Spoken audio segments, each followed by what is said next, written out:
सर्वांना मैत्रीपूर्ण जय भीम. नमो बुद्धाय. तर वज्रजयांनी प्रास्ताविकामध्ये सांगितलंच आहे. त्यामुळे मी अजून काही आपला जास्त वेळ दवडीत नाही. आपण सरळ सरळ आपल्या अभ्यास विषयाची सुरुवात करूया.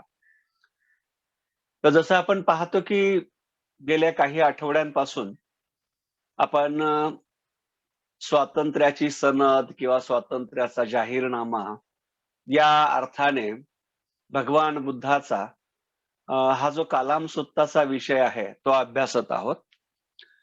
आणि सुरुवातीपासून मी सांगितलं होतं की जेव्हा केसपुत्त नगरीतील कालाम ही एक जमात होती, हा समूहवाचक असा वापरलेला शब्द आहे. याला केसपुत्त सुत्त असंही म्हटलेलं आहे. तर जेव्हा ही मंडळी थोडी संभ्रमित झाली होती, शंकित झाली होती, गोंधळलेली होती, तेव्हा ते सत्याचं प्रमाण काय आहे हे विचारण्यासाठी बुद्धाकडे गेले होते. आणि मग आपण पाहतो आहोत गेल्या 3 आठवड्यामध्ये आपण पाहिलं होतं मा अनुसावेना, मा परंपराया, मा इति क्रिया. आणि आज मागच्या आठवड्यात खरं तर आपण पाहणार आहोत मा पिटक संपादेना. आणि हे नेमकं काय आहे? काय बुद्धाने सांगितलं होतं? तर असं म्हणतात की नेमकं बुद्धाने हा संवाद सुरू कसा झाला असेल? तर जेव्हा कालाम एकत्र आले, बुद्धाच्या आजूबाजूला अवतीभवती येऊन बसले आणि त्यांनी जेव्हा बुद्धाला आपली गाऱ्हाणी सांगायला सुरुवात केली, तेव्हा बुद्धाच्या मुखातून अशा प्रकारचे उच्चार बाहेर आले. इथा तुम्ही कालामा, भगवान बुद्ध म्हणतात, इथा तुम्ही कालामा मा अनुसावेना, मा परमंपराया, मा इति क्रिया, मा पटिक संपेदेना. जे आपण आतापर्यंत पाहिलं 4 आठवड्यामध्ये, की जे पुन्हा पुन्हा सांगितलं गेलेलं आहे त्याच्यावर विश्वास करू नका. जे परंपरेने आलेलं आहे त्याच्यावर विश्वास करू नका. जे केवळ ऐकीव आहे, अफवा आहे, अफवे समान आहे, त्यावर विश्वास करू नका. म्हणजे आतापर्यंतच्या ज्या गोष्टी आहेत त्या एक प्रकारे बाह्यातकारी आहेत आणि आता एक प्रकारे तथागत जणू काही मुळाला घाव घालतायत. मुळावरती ते एक प्रकारे घाला घालतायत आणि मग ते म्हणतायत की पुढची जी गाथा आहे त्यामध्ये तथागत म्हणतायत महापिटक संपादेना, की हे कालामानो, जे केवळ धर्मग्रंथात सांगितलेलं आहे म्हणून ते बरोबरच आहे असं मानू नका, असं समजू नका, असं गृहीत धरू नका. म्हणजेच याचा अर्थ धर्मग्रंथामधून आलेल्या ज्या गोष्टी आहेत त्या गोष्टी परीक्षण करून त्याची चिकित्सा करून घ्याव्यात, हेच बुद्धाला सांगायचं आहे किंवा हेच बुद्धाला सांगायचं होतं किंवा असावं. आता प्रश्न हा अतिशय महत्वाचा आणि नाजूक आहे. कारण स्वतः भगवान बुद्ध हा वाङ्मयाचा पवित्र ग्रंथांचा उच्चार करताय, परंतु त्यावेळेस खरोखरच ग्रंथ संपदा उपलब्ध होती का? कुठले ग्रंथ असे होते की ज्याचा संदर्भ लोक वापरत असावेत किंवा लोकांनी उपयोगात आणला असावा? तर नक्कीच त्या काळामध्ये ग्रंथ संपदा उपलब्ध नव्हती. कारण छपाईचं जे कौशल्य आहे, तंत्र आहे, ते तंत्र तेव्हा उपयोगात आलं नव्हतं किंवा त्याचं शोध लागलेला नव्हता. त्यामुळे त्या काळात जे काही उपलब्ध होतं ते सर्वच वाङ्मय हे मौखिक दृष्ट्या उपलब्ध होतं. लोकांनी ज्या गोष्टी पाठ केलेल्या आहेत, एक प्रकारे त्यांनी त्या आपल्या हृदयामध्ये कोरलेल्या आहेत. अशा ज्या गोष्टी आहेत, त्या गोष्टी, त्याचे संदर्भ कदाचित वापरले जात असावे. मग आपण पाहतो की त्या काळामध्ये असं कोणतं मौखिक वाङ्मय असेल, ज्या मौखिक वाङ्मयाचा कदाचित समाचार तथागतांना घ्यायचा असावा किंवा असेल. तर आपल्याला हे ठाऊक आहे की त्यावेळेस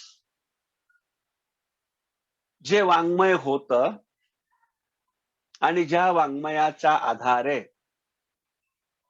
गोष्टी वापरल्या जायच्या आणि ज्याचा समाज मनावरती मोठा प्रभाव होत असे किंवा होता, ते वाङ्मय म्हणजे वेद.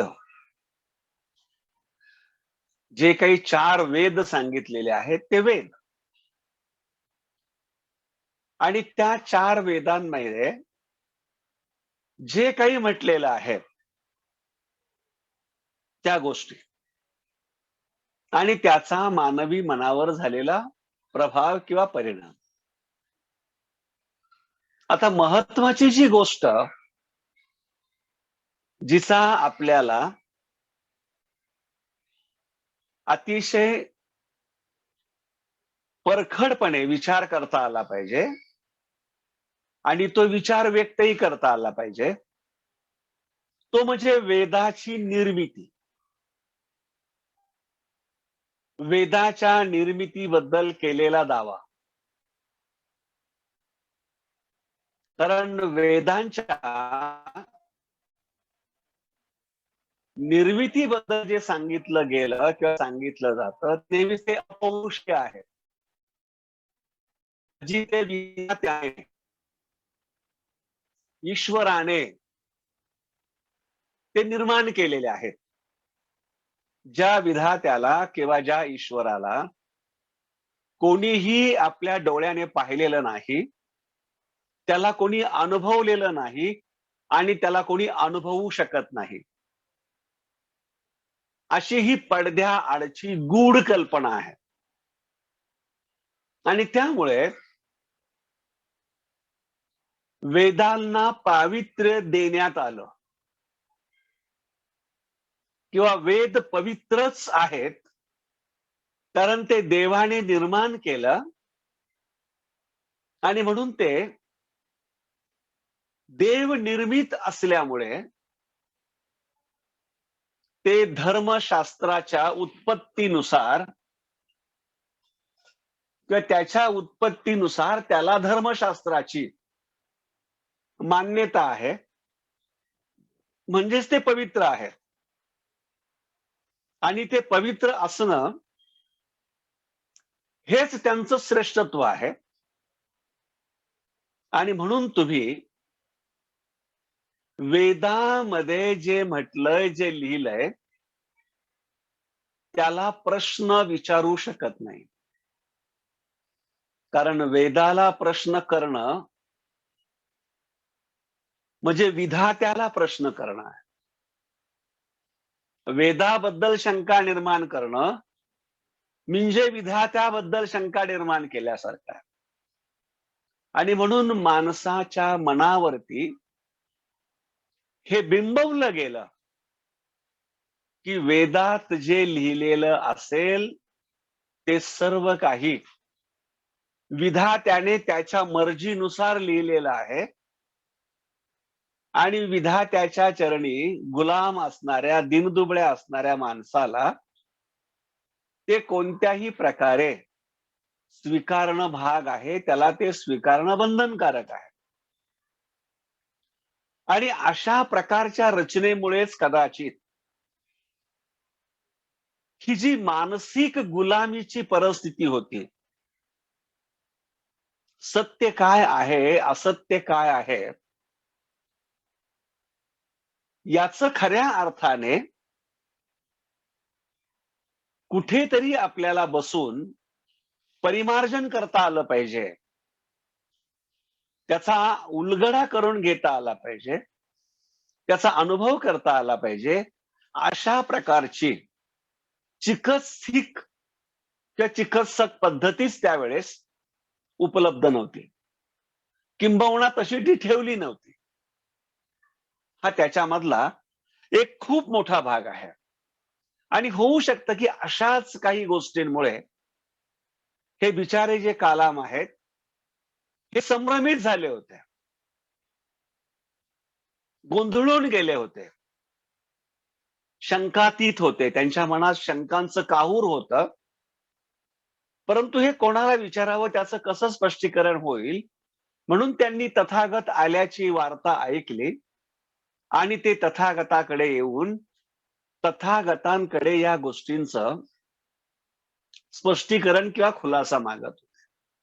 आणि त्यावेळेस तथागत सांगतात, की ज्या गोष्टी केवळ धर्मग्रंथात आलेल्या आहेत किंवा सांगितलेल्या आहेत, या गोष्टी तुम्ही जशा आहे तशा स्वीकारू नका, त्या मान्य करू नका. म्हणजेच त्याची चाचपणी करा, त्याचं पृथक्करण करा, त्याची चिकित्सा करा आणि जर त्या तुमच्या अनुभवाच्या कसोटीला पटल्या तर स्वीकारा आणि नाही पटल्या तर त्यांना सोडून द्या. हे स्वातंत्र्याचं सनद आहे, मोकळीक आहे, की निवड तुमच्या हातात आहे, चॉईस तुमच्याकडे आहे. आणि मग आपण असं पाहतो की त्यानंतर कालांतराने बुद्धिस्ट वाङ्मय अस्तित्वात आलं, बुद्ध वचन म्हणून. बुद्धाने सांगितलेलं जे जे काही असेल ते.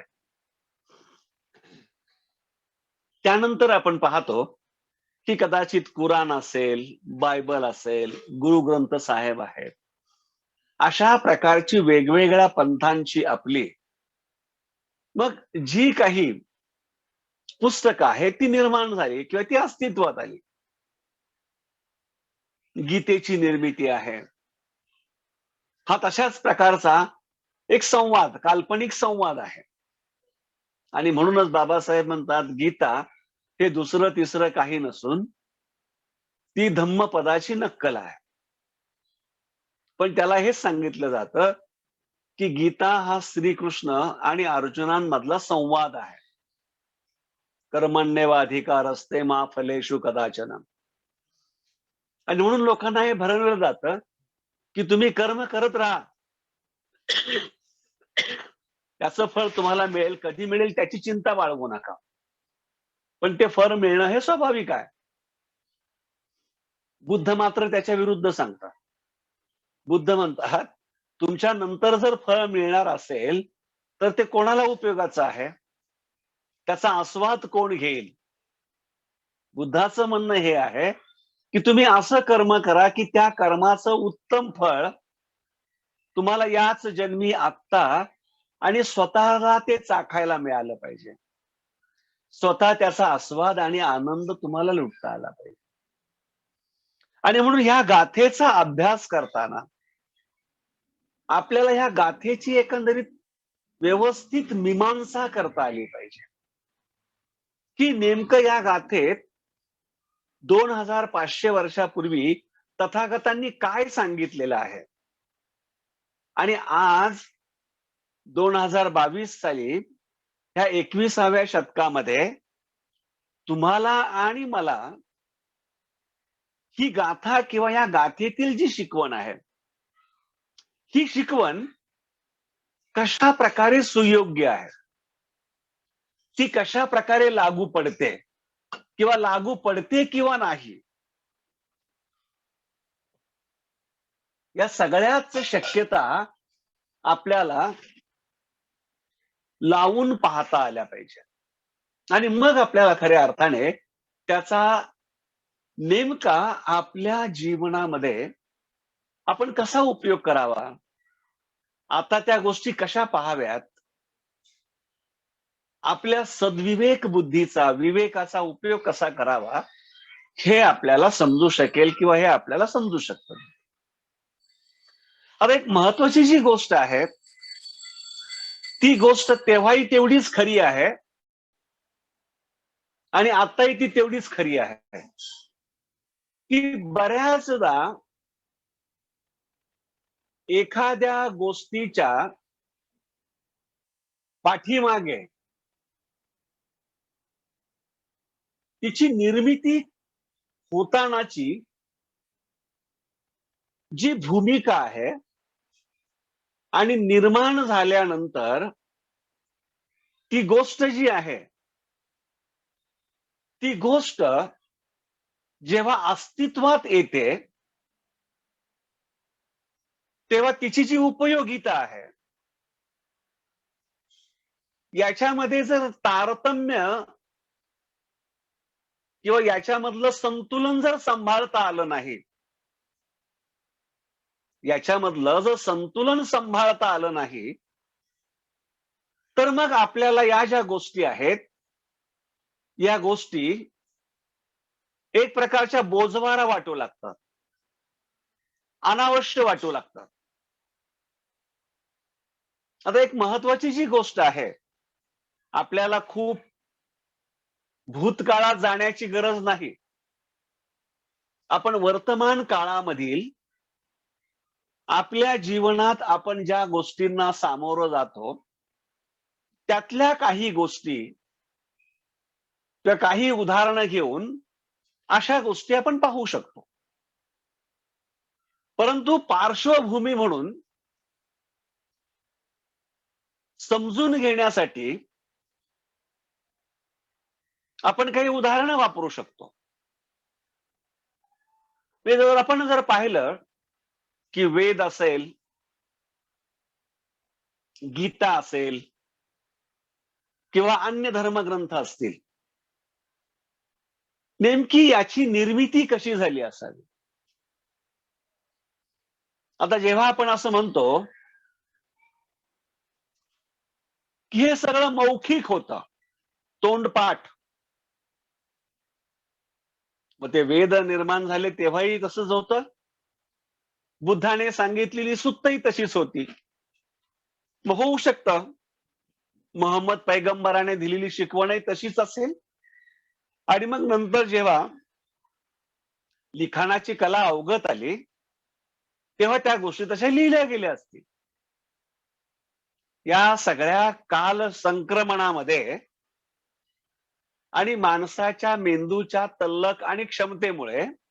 तल्लकतेमुळे आणि क्षमतेमुळे काही गाथा, काही आख्याय, काही रचना गळूनही गेल्या असतील, विसरलेही असतील आणि त्यामुळे त्याच्यामध्ये काही 19-20 होण्याची नक्कीच शक्यता आहे. मग जसं आपण एक गोष्ट पाहतो, एक आपला अनुभव म्हणून जर म्हटलं, तर आपण विहारांमध्ये पूजा करतो किंवा जसं दर वर्षाच्या आषाढी एकादशीला किंवा आषाढी उत्सवामध्ये जे 15 दिवस आळंदी देहू पासून आणि महाराष्ट्रातल्या अन्य ठिकाणांपासून ज्या पालख्या पंढरपूरला येतात, संपूर्ण वाटेवरती ही माणसं निश्चित चालत आली, तर त्यांचं चालणं कितीतरी रुक्ष होईल, कंटाळवाणं होईल, थकून जातील. म्हणून हे लोक काय करतात, तर हे लोक विशेष वेगळ्या आशयांची भजनं म्हणतात. त्या भजनांमध्ये एक ताल असतो, एक लय असते, एक शिकवण असते. त्याला सुंदर आवाजात गायलं जातं आणि सोबत नाल वाजवली जाते, टाळ वाजवले जातात आणि याच्यामधून एक आनंददायी, उत्साहवर्धक वातावरण निर्माण केलं जातं. त्या वातावरणामध्ये जरी आनंद असला, तरी त्या शब्दांमधून काही शिकवण सांगायची असते ऐकणाऱ्यांना. पण बऱ्याचदा आपण पाहतो की मानवी स्वभावानुसार आपण त्याच्यामधल्या ताल पाहतो, लय पाहतो, सूर पाहतो, टाळ मृदुंगाचा आवाज पाहतो,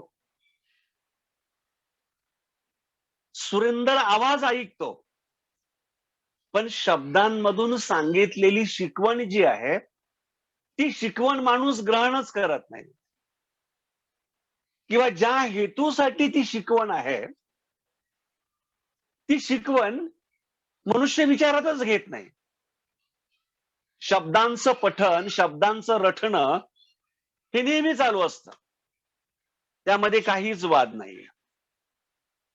आणि म्हणून आपल्याला ह्या गोष्टी लक्षात घेतल्या पाहिजेत की होऊ शकतं वेदांची जी रचना आहे त्याच्यामध्ये असणारे संदर्भ आहेत, गाथा आहेत, ही सुद्धा त्या काळी काही भजनं असतील, ज्ञानेश्वरी ही भजनं असतील, तुकाराम देखील भजनं करायचे, कीर्तनं करायचे. त्यामुळे वाङ्मय अस्तित्वात येत असताना असंच काहीतरी झालेलं असेल. आता त्याच्यानंतर मात्र माणसामधील असणाऱ्या कुटील प्रवृत्तीने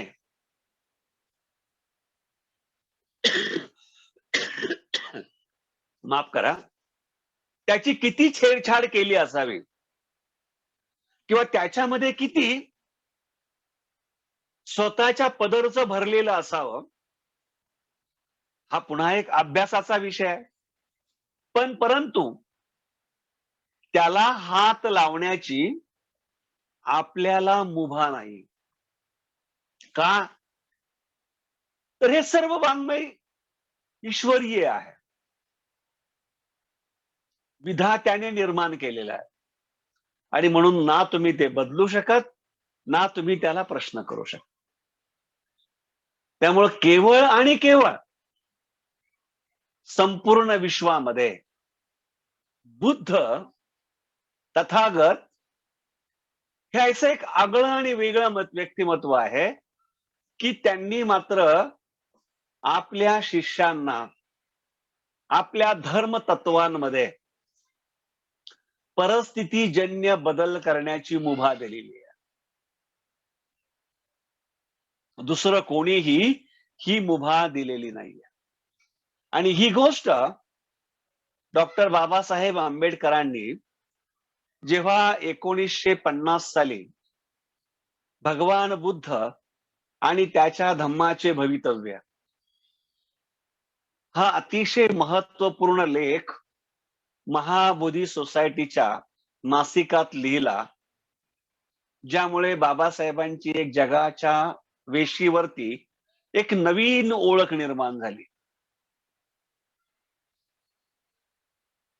त्यांची ओळख होतीच एक विद्वान म्हणून, परंतु बौद्ध धम्माच्या तत्वज्ञानाचा, विचाराचा विचार करणारा, इतकंच नव्हे तर त्या धम्माच्या प्रचार प्रसाराच्या योजना आराखडा बनवणारा असा एक आधुनिक बोधिसत्व त्यामधून आपल्याला मिळाला, उदयास आला असं म्हणावं लागेल. ज्यामध्ये बाबासाहेबांनी जगातील त्या काळच्या चारही धर्मांचं तौलनिक मीमांसा केलेली आहे. आणि धर्म संस्थापक, उदाहरणार्थ ते ख्रिश्चन धर्माविषयी बोलतात आणि ख्रिश्चन धर्माचा धर्म संस्थापक येशू ख्रिस्ताविषयी सांगतात. ते मुसलमानांविषयी बोलतात आणि मुसल धर्माचा संस्थापक मोहम्मद पैगंबर याच्याविषयी सांगतात. याच्याविषयी म्हणजे त्यांनी त्यांच्या धर्मात निर्माण केलेलं स्थान. त्याचप्रमाणे ते भारतामधील हिंदू धर्म, आणि हिंदू धर्मामध्ये तर अनेक 33 कोटी देव आहेत, त्यामुळे त्याचा श्रेष्ठ कारभारी कोणाला समजावा. परंतु अधिक प्रकारे लोक का मानतात हे माहिती नाही आपल्याला, पण समजलं जातं की कृष्णच आहे देवादिदेव, सर्व देवांचा देव. आणि मग ते चौथ्या धर्माकडे वळतात, विचार श्रेणीकडे, आणि ती बुद्ध धर्म, भगवान बुद्धाचा धर्म. आणि मग ते सांगतात की ह्या तिघांनी आपापल्या धर्मामध्ये देवाचं स्थान कसं निर्माण केलेलं आहे. येशू म्हणतात, मी प्रेषक आहे, तुम्हाला जर देव भेट घ्यायची असेल, तुम्ही मला शरण या, तुम्हाला मिळेल. मोहम्मद पैगंबर तेच म्हणतो, तुम्हाला जर ईश्वराचं दर्शन हवं असेल, मोक्ष हवा असेल, मला शरण या, आणि मलाच या, कारण मी शेवटचा आहे, माझ्यानंतर कोणी होणारा नाहीये. म्हणजे दुसऱ्याची त्यांनी पायवाटच बंद करून ठेवली. जेव्हा हीच गोष्ट कृष्णाबद्दल आली, तेव्हा कृष्ण म्हणतात की मी तर देवादिदेव आहे, तुम्हाला जर मोक्ष हवा असेल, तुमचं भलं करून घ्यायचं असेल, तर तुम्ही मला शरण आलं पाहिजे. याच्यातून सुटका झाली ती फक्त आणि फक्त बुद्धाने केली. तथागताने सांगितलं की हे पहा, आई वडिलांच्या पोटी जन्म घेतलेला मी तुमच्यासारखाच एक मनुष्य आहे. माझं बुद्धत्व हा माझा शोध आहे. तो शोध मी स्वप्रयत्नाने केलेला आहे, लावलेला आहे. ज्या मार्गाने, ज्या पद्धतीने, ज्या प्रकारे तो मी साध्य केला, तो मार्ग मी तुम्हाला सांगत आहे. ज्या मार्गाने तुम्ही जर आलात, तर जे मी प्राप्त केलं, साध्य केलं, ते तुम्हाला देखील साध्य होऊ शकतं. तो मार्ग सर्वांसाठी मोकळा आहे. आणि त्याच्याही पुढे जाऊन ते म्हणतात की पहा, मी तुम्हाला सांगितलेलं आहे, पण यापुढे, यानंतर, कालांतराने जर माझ्या या तत्वज्ञानामध्ये स्थळ, काळ, परत्वे काही बदल, काही परिवर्तन करावंशी वाटलं, तर तो बदल किंवा ते परिवर्तन करण्याचं स्वातंत्र्य हे तुम्हाला आहे. तुम्ही त्याचा विचार योग्य प्रकारे करून तसं करूही शकता. अशा प्रकारची मुभा किंवा मोकळीक ही कोणत्याही धर्म संस्थापकाने दिलेली नव्हती किंवा नाही. आता एक गोष्ट जर आपण पाहिली की नेमका जे काही धर्म पुस्तकामध्ये, धर्मग्रंथामध्ये, पवित्र वाङ्मयामध्ये सांगितलेलं आहे, त्यावर विश्वास ठेवू नका, किंवा तुम्ही तेच माना असं सांगणं हे किती गैर किंवा किती चुकीचं आहे, किंवा त्याचे दुष्परिणाम काय होऊ शकतात, हे जर आपल्याला पाहायचं असेल, तर आपल्याला काही उदाहरणं देखील पाहावी लागतील. आता सगळ्यात महत्वाची जी गोष्ट आहे की मग आपण हे वाङ्मय जे सांगितलेलं आहे, जे सर्व जर देव निर्मित असेल, विधाता निर्मित असेल, मग ते होऊ शकतं. वेद पण विधाता ईश्वर निर्मित आहेत. जसं आपण पाहतो की वेदानंतर जी मनुस्मृती आली, ती सुद्धा ईश्वर निर्मित आहे. म्हणजे भलेही ती एका कपटी माणसाने लिहिलेली असली, सुमती भार्गव नावाच्या, पण तिला धर्मग्रंथाची मान्यता आहे, धर्मशास्त्राची, असं म्हणून ती लादली होती. आणि त्या धर्मशास्त्राच्या भीतीमुळे अनेक लोकांना पशुपेक्षा हीन जीवन जगावं लागलं. पण तरी सुद्धा त्या लोकांना त्या मनुस्मृतीच्या विरुद्ध बोलायला मुभा नव्हतं. याचे दुष्परिणाम काय आहेत पहा. जसं आपण पाहतो, हिंदू धर्माचं पवित्र तत्वज्ञान हे काय सांगतं, तर समाजाची रचना ही 4 वर्णात असावी. ब्राह्मण, क्षत्रिय, वैश्य आणि शूद्र. अस्पृश्य तर कुठे आहेत आणि कुठे नाहीत, तो भाग वेगळा. ज्या धर्माचं तत्वज्ञान एवढं विषमतावादी आहे,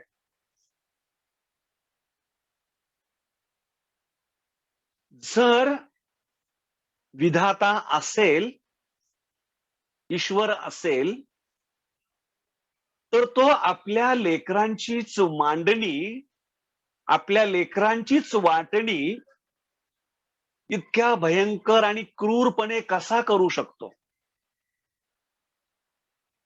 एकाला स्वतःच्या डोक्यावर घ्यायचं, दुसऱ्याला खांद्यावर ठेवायचं, तिसऱ्याला कमरेवर घ्यायचं आणि चौथ्याला मात्र पायदळी तुडवायचं. अशीच अवस्था आहे ना.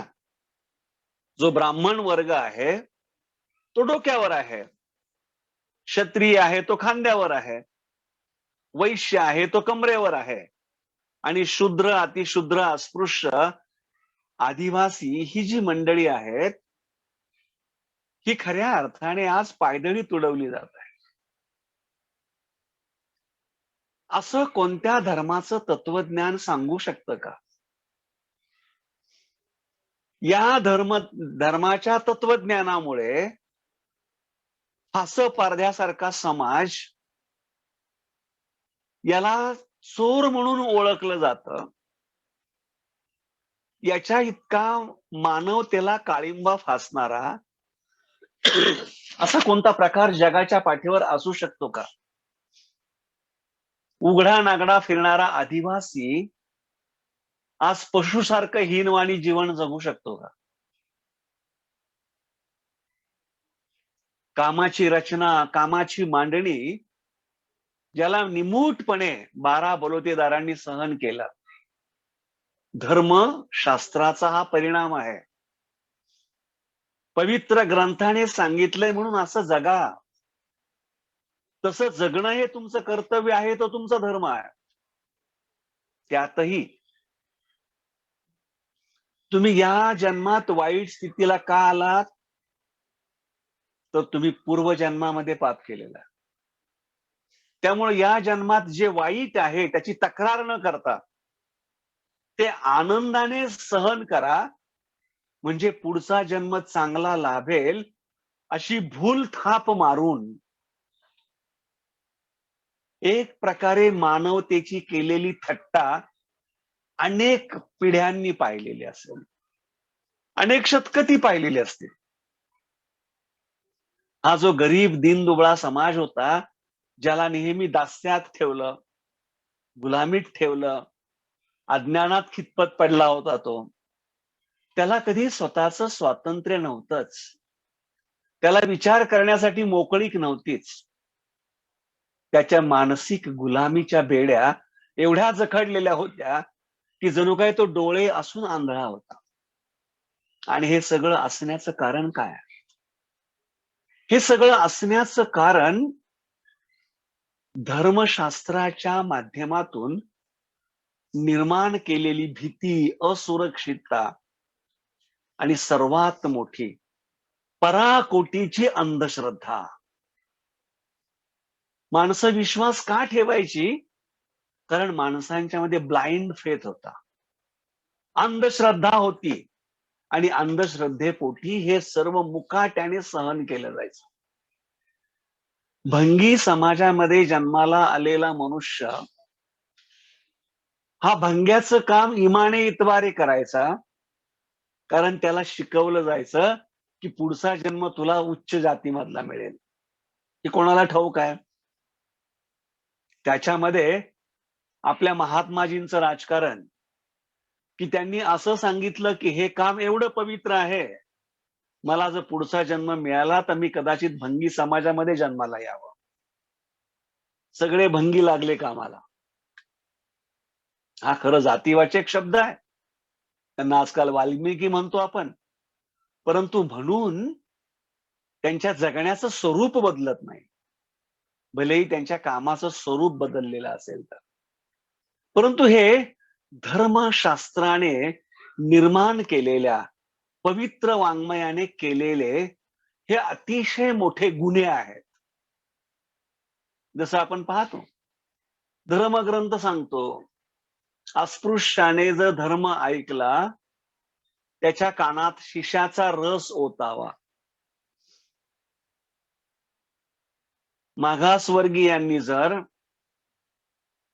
धर्मरुचा गायल्या, त्यांची जीभ कापली जावी. एवढी कठोर शिक्षा असा कोणता विधाता निर्माण करू शकतो? परंतु या झालेल्या आहेत. स्त्री ही पायातील वाहन आहे, तिची जागा वाहने जवळ ठेवावी. सतीची पद्धत आहे, जठर विवाह आहे, बाल विवाह आहे. या सगळ्या गोष्टी व्यवस्थेने अनुभवलेल्या आहे, पाहिलेल्या आहे. कशामधून आलं हे? धर्मग्रंथामधून. धर्मग्रंथाच्या पवित्र शिकवणी, ज्या शिकवणी जगणं पाळणं म्हणजे आपण धर्मानुसार जगणं असा त्याचा अर्थ आहे. आणि म्हणून आपण पाहतो की एखादी स्त्री इच्छा असो अगर नसो, तिला पतीच्या चितेवरती जिवंत जाळली जायची. याच्यासारखी घृणास्पद आणि घाणेरडी प्रथा धर्माच्या नावावरती जगाच्या पाठीवर कुठेही नसेल. परंतु आपल्याला पाहायला मिळतं की आजची काही धर्म मार्तंड मंडळी अशी आहेत की त्यांना असं वाटतं की ते जे होतं तेच बरोबर होतं आणि तेच योग्य होतं. म्हणून आपल्याला ह्या सर्व गोष्टी आहेत, या सर्व गोष्टींना आव्हान करता आलं पाहिजे, विचारता आलं पाहिजे, प्रश्न निर्माण करता आले पाहिजे. आपण पाहतो की कुराणामध्ये कुठेतरी असं म्हटलेलं आहे, त्याला एक विशिष्ट शब्द प्रयोग आहे. आणि तो शब्द प्रयोग असा आहे की जर एखाद्या पुरुषाने कुठल्या स्त्रीशी असभ्य वर्तन केलं, अत्याचार केला, तर त्याला दगडांनी मारावं, ठेचावं मरेपर्यंत. आणि त्यामुळं ते धर्मशास्त्रात म्हटलेलं आहे, लोक करतात. किंवा जसं मुसलमान लोक कुराणानुसार तरुण पिढीला उत्तेजित करतात, जिहाद म्हणून, धर्मयुद्ध, धर्मासाठी लढायचं आहे. आणि म्हणून आपण असं पाहतो की कसाबच्या सोबत जे 3 आले होते, त्यांनी जिहादसाठी आपलं जीवन समर्पित केलं. 91 साली ज्या मंडळींनी अमेरिकेतील टॉवर्स वरती 2 विमानं हायजॅक करून स्वतःचं आत्मसमर्पण केलं, पण त्यांच्या धर्मशास्त्रात हे म्हटलेलं आहे की जो कोणी असं करेल किंवा वागेल, त्याची जागा स्वर्गात असते. त्यामुळं धर्मशास्त्रामध्ये सांगितलेल्या गोष्टी ह्या योग्य आहेत, त्याच बरोबर आहेत. आणि त्याप्रमाणे किंवा त्या बरोबरचा व्यवहार जर आपण केला तर आपल्याला स्वर्गात चांगली जागा मिळू शकते, अशा प्रकारची मानसिक. आता या गोष्टीला आपण कसं पाहावं? आता जसं आपण पाहतो की बुद्धाला होऊन 2500 वर्ष झाली. त्यानंतर आपल्याला पाहायला मिळतं की बुद्ध वाङ्मय जे आहे हे त्रिपिटक म्हणून ओळखलं जातं. या गोष्टीचा अर्थ जे आहे, महापिटक संपादेन असं म्हटलेलं आहे. पिटक म्हणजे धर्मग्रंथ. आणि म्हणून हा पाली शब्द असावा. पिटक, त्रिपिटक, 3 पेट्या. सुत्त पिटक, विनय पिटक, अभिधम्म पिटक. त्याचे उपप्रकार किती आहेत तो भाग वेगळा. परंतु यासाठी कुणी उपाली असेल, अजून काय असतील त्याच्यातले, पण जसं आपण म्हणतो की बुद्धांचे शिष्य आनंद यांना महाधम्म भांडारिक असं म्हटलं जातं. आणि महाधम्म भांडारिक असं म्हणण्याचं कारण म्हणजे आनंद हा जणू काही तथागतांचा चालता बोलता त्या काळातला कॉम्प्युटर होता. जेव्हा आनंदाने बुद्धासमवेत राहणं पसंत केलं, तेव्हा आनंदाने बुद्धाकडून काही वचनं घेतली होती. आणि त्यापैकी एक होतं, की जेव्हा बुद्ध आनंद नसताना एखादं प्रवचन करतील किंवा माहिती देतील, आनंद परतल्यानंतर त्यांनी ती त्याला परत सांगावी. त्यामुळं बुद्धाच्या सोबत आनंद असल्यामुळे जे जे काही बुद्ध वचन आहे, ते आनंदाने ऐकलं होतं, हृदयामध्ये साठवलं होतं, मुखोद्गत केलं होतं. त्यांनी ते सांगितलेलं आहे. आणि म्हणून आपण पाहतो जेव्हा प्रत्येक सुत्ताची सुरुवात जी आहे, ती अशी आहे, मी असं ऐकले आहे की, म्हणजे आनंद ते सुत्त सांगत आहे. तथागत सांगताना मी असं ऐकले आहे की, आणि मग पुढे तथागत जे बोललेले आहेत ते उद्घृत केलेलं आहे आनंदाने. पण हे वाङ्मय अस्तित्वात यायला बराच वेळ लागला. त्यामध्येही आपण पाहतो की सुरुवातीचा जो काळ आहे, त्या सुरुवातीच्या काळामध्ये ज्या काही 2-3 धर्मसंगीती झाल्या, त्यामध्ये जे काही संचलित केलेलं जे वाङ्मय असेल किंवा काही गोष्टी असतील, त्यानंतर आपण पाहतो की त्याचं लिखाण कशावर केलं होतं, कसं केलं होतं, ते कुठे प्रिझर्व्ह केलं होतं. त्यानंतर आपण पाहतो की जेव्हा नालंदा विद्यापीठाला आग लावली गेली, तर असं म्हणतात की ते जवळ-जवळ 6 महिने जळत होतं. एवढी ग्रंथ संपदा नष्ट झाली. परंतु काही गोष्टी गांधारी लिपीमध्ये अफगाणिस्तानमध्ये सापडल्या, काही गोष्टी चायनामध्ये सापडल्या. त्यामुळे प्राकृत आहे, पाली मिश्रित संस्कृत आहे, पाली आहे, गांधारी लिपी आहे, चायनीज लिपी आहे. यामध्ये जो धम्म उपलब्ध होता, त्याला पुन्हा संकलित करून आज आपल्या जवळ आहे असं आपण समजतो. अर्थात पाली भाषेच्या अभावामुळे आपल्याला डायरेक्ट त्याचा अभ्यास नाही करता येत. तो भाग वेगळा. परंतु आपण वेगळी गोष्ट पाहतो ना, की जे काही बुद्धाने सांगितलेलं आहे, ते मूलभूत काय आहे? तर बुद्ध एवढंच म्हणतात, की मूलभूत एवढंच आहे, की जगात दुःख आहे आणि ते दुःख जर नष्ट करायचं असेल, तर माणसाने धम्माने वागलं पाहिजे. किंवा धम्मानुसार वागलं पाहिजे.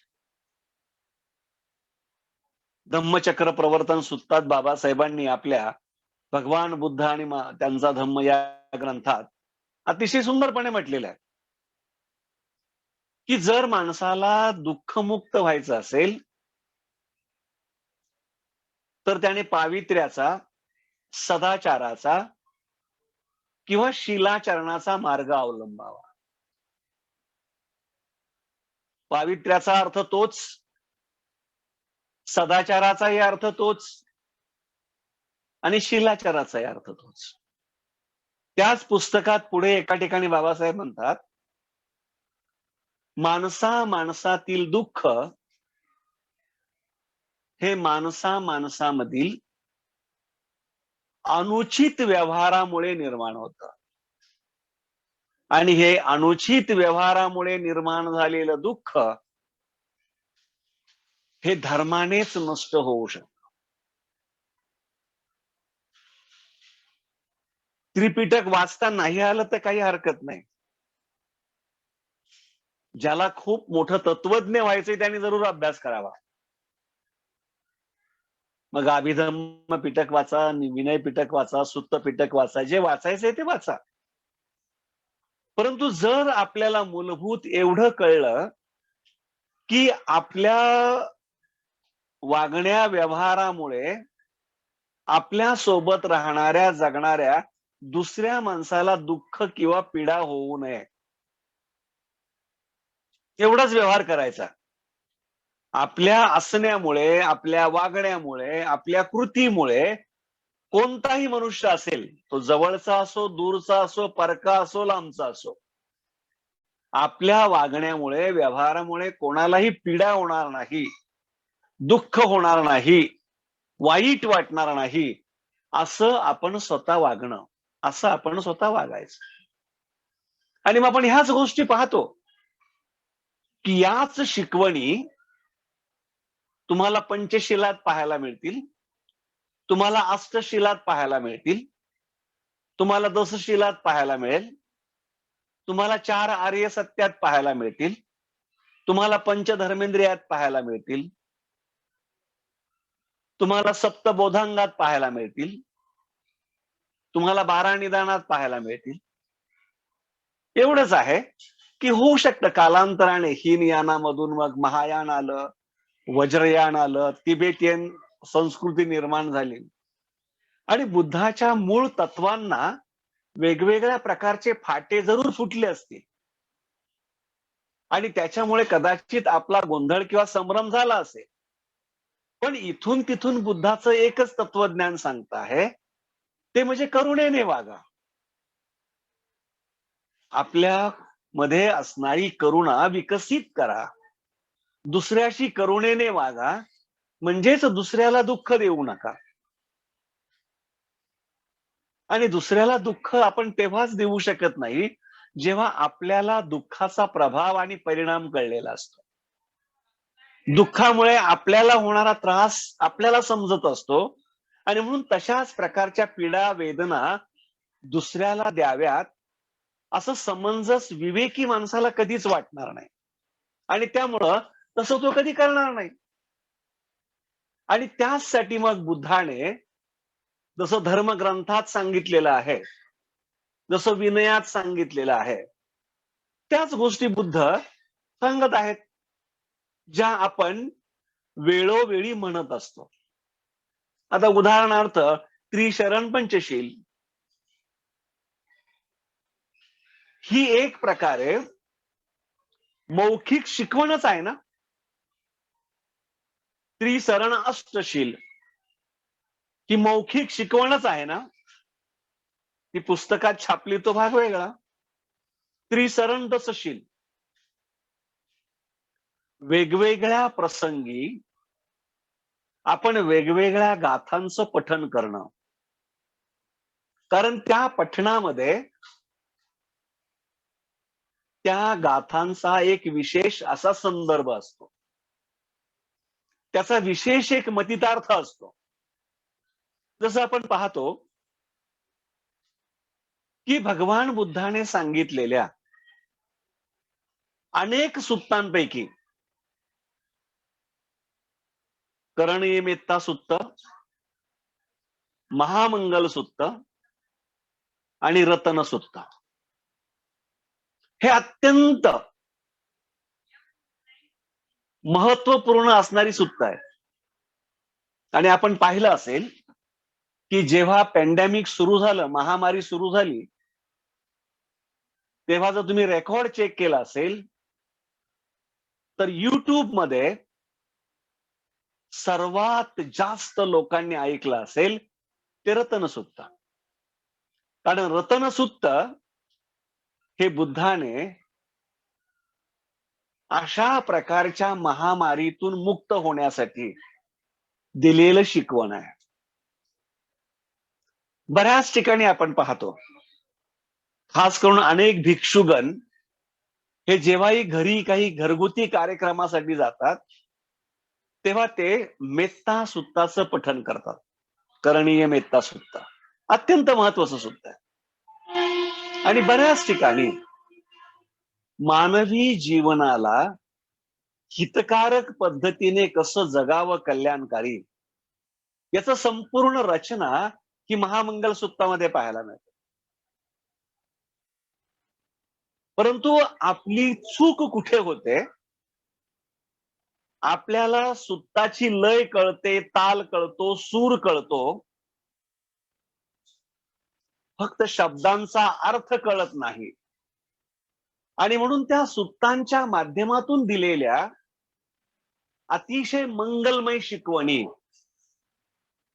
त्या जगण्यामुळे आपलं जीवन अधिक सुखी, अधिक आनंदी आणि अधिक अर्थपूर्ण होऊ शकतं. पण आपण तेच करत नाही. आता जसं पहा, आपल्या त्रिरत्न बौद्ध संघामध्ये 90च्या दशकामध्ये एक गीत आलं होतं.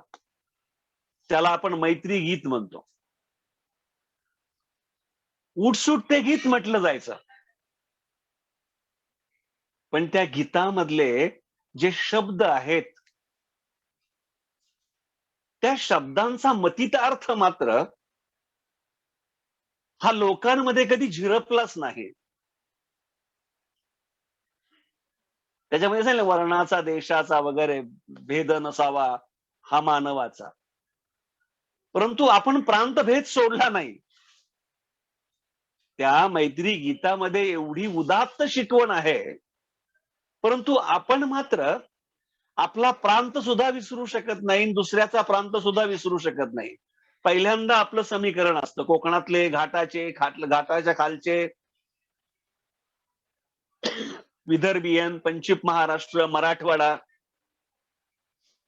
म्हणजे जे मैत्री गीत एवढं सकल मित्रता निर्माण करायला सांगते, आणि मित्रता ही एवढी अभेद्य अशी आहे की ती सर्व जाती धर्माच्या पंथाच्या भिंती तोडून टाकते, भेदून टाकते. पण त्या मैत्री गीताचा फक्त ताल सूर लोकांना धून मध्ये गुंग ठेवत होता. परंतु आपल्याला मैत्री गीताचा अर्थ नाही आपल्या हृदयापर्यंत पोहोचला. याच गोष्टी कालामानच्या काळात अशाच घडत असाव्यात.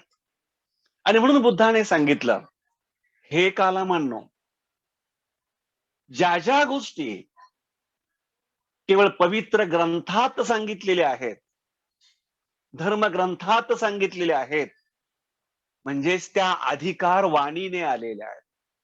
आणि अधिकार वाणी कोणाची? तर ईश्वराची, विधात्याची, निर्मात्याची.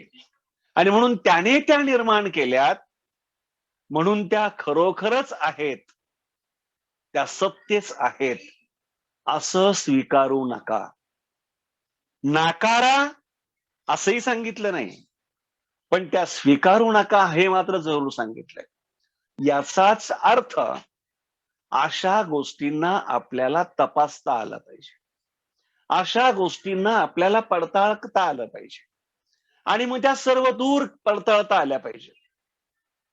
बऱ्याचदा आपण आंधळेपणाने काही गोष्टींचं अनुकरण करतो, आणि त्या आंधळेपणाचे जे पडदे आहेत, आपल्यामधील जी अंधश्रद्धा आहे, ती अंधश्रद्धा सुद्धा आपल्याला दूर करता आली पाहिजे.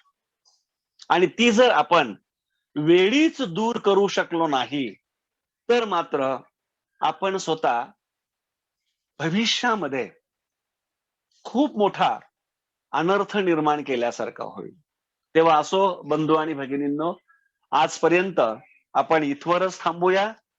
जे काही तथागत म्हटलेले आहेत, मा पिटक संपादेना, अर्थात जे जे काही केवळ पवित्र ग्रंथात आहे म्हणून ते खरं आहे, सत्य आहे असं मानू नका. मग ते जसं वेदात असेल, जसं मनुस्मृतीत असेल, तसं ते कुराणात असेल, बायबलमध्ये असेल, ग्रंथ साहिब मध्ये असेल, तसंच ते त्रिपिटकामध्ये सुद्धा असेल. प्रत्येकाची चाचपणी करा, प्रत्येकाची मीमांसा करा, आणि त्या गोष्टी जर तुमच्या कसोटीला उतरत असतील, त्या गोष्टी तुमच्या जीवनाला आनंद निर्माण करत असतील, मानवी कल्याण साधत असतील, तर त्या मात्र तुम्ही आपलेसे करा. तर मला वाटतं आपण शांतपणे ऐकून घेतलं. अर्थात शांत बसण्याशिवाय पर्याय नाही. तर आपणा सर्वांना मी मनपूर्वक धन्यवाद देतो. वज्रजया यांचं संचलन आहे, आमचे उत्तम आणि इतर जी तांत्रिक चमू आहे त्यांचं हे सर्व आयोजन आहे. तर आपणा सर्वांचे आभार व्यक्त करून मी इथे माझी रजा घेतो. धन्यवाद. जय भीम.